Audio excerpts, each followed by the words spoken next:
And you have some great roles that you're sharing with your prospective candidates, but just aren't getting the engagement or response that you're looking for. And if you were able to get these candidates' attention, you'd be able to kind of make a fortune by filling these roles that you have, these $20,000, $30,000 fees, maybe even more. But you can't grab their attention. By the end of this video, I'm going to talk to you about a more modern marketing approach that will help you source your candidates by positioning you as being a relevant authority in the market. And for the best online marketing and lead generation advice, specifically for the staffing and recruiting industry, make sure you subscribe to my channel and hit that little bell in the corner so you're notified about all my new videos that roll out every single Wednesday. Now, what I'm about to share with you is exactly what I've shared and helped Simon Lynch and Christina Martins do to attract candidates in this very busy environment. So what are some of the challenges that you face in your sourcing efforts? Is obviously recruitment industry is saturated. And if you get into some of your markets where it's very highly competitive, where there's shortages in talent, which in a lot of cases, that's most markets nowadays, what happens? What is the kind of common story that will happen is, well, typically, especially if it's a contingent type of role, the internal recruiters from a team may have already reached out, didn't have a great approach. And, now part of the market's turned off. You've had some other external agencies that are working on the same role as you reach out, and they didn't present the opportunity well. Now they're turned off, and now here you come, right? Here you come to reach out. And so the market is just tired with some of the old school, very lazy approaches that recruiters have. And so one of the things that I think is very important is really starting with building a personal brand specifically for your ideal clients and candidates. And that's why I think niching is so important, is so I can build an authority.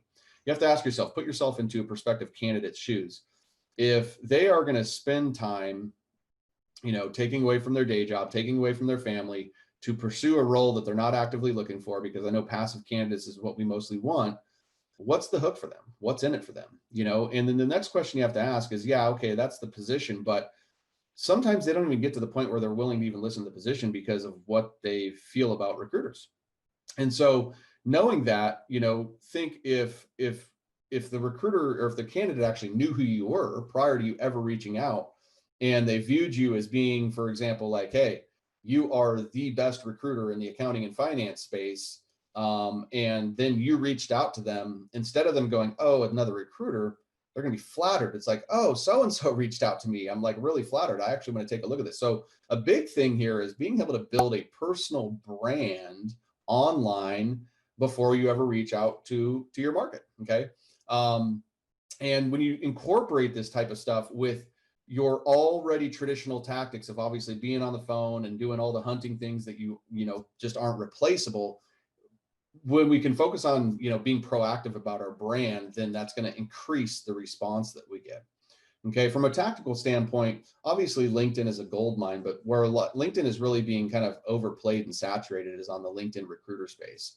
And so what happens is most candidates are getting in-mails and hammered by in-mails every single day. Personally, every time I see an in-mail, I think either a job pitch or a sales pitch. And if you're following me, probably 95% of the time, you're experiencing the same thing. So again, what happens? People see it, they don't even read the damn in-mail because it's just not relevant to them. And they see it over and over and over again. So rather than focusing and relying on that, why don't you build a pool of your prospective candidates proactively so that when a need arises, you can tap into your network of people that you actually have built a relationship with. Now, I know this isn't always perfect and it's not always going to work that way, but in an ideal market, and that's again why I would want to pick a niche.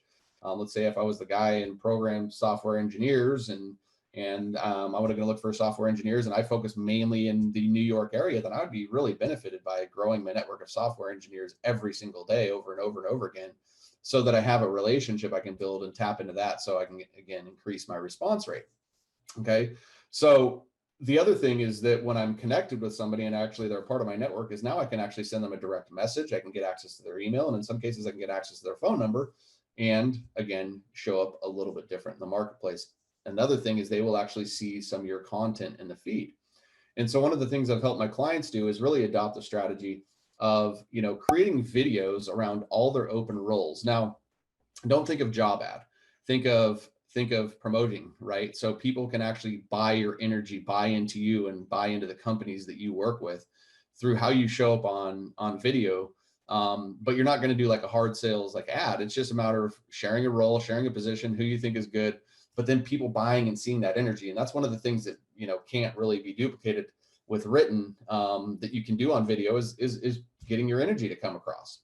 And so I know that, a good recruiter and a good headhunter is really out there searching and finding talent, but you'd actually be surprised when you build this as a part of your process. It's not something that you're necessarily going, hey, I'm going to do this video, hang my hat on it, and then hope I get something. No, it's more about going back into building that personal brand. So now that your market has seen you doing this, now let's fast forward a year, and you every single time you get an open role, and let's say you're hot and you get 52 roles in 1 year you can work on.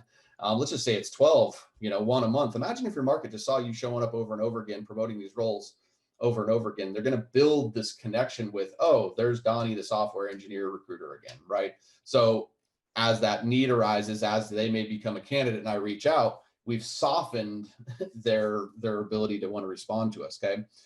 The next thing is because we've already taken the effort to do this video, we've posted this video on LinkedIn using a LinkedIn native video. Since we've created it, we might as well go ahead and throw that video over onto YouTube, where you're at right now. YouTube is a great way to use some keywords. So then in that situation, you would use the keywords for that type of a job. And this is one of the strategies I shared with Simon. And when he did it, he's very big into, we don't post job ads. We go out, we find the right candidate. But what had happened once I finally convinced him to do this is on his search that he did it, his most qualified candidates that ended up coming through actually came from the video, right? So when you do it right, and it actually came through YouTube because they use keywords, they, treasury job and XYZ, and their video, populated, got natural organic search, natural reach, it's a bigger reach.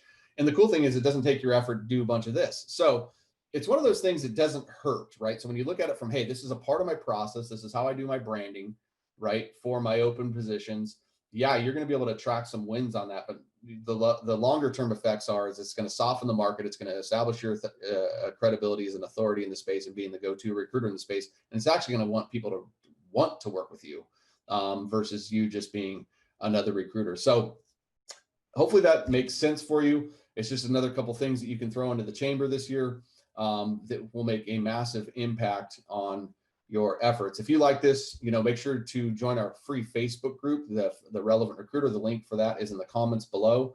And share this with one of your friends. Give it a like or a comment.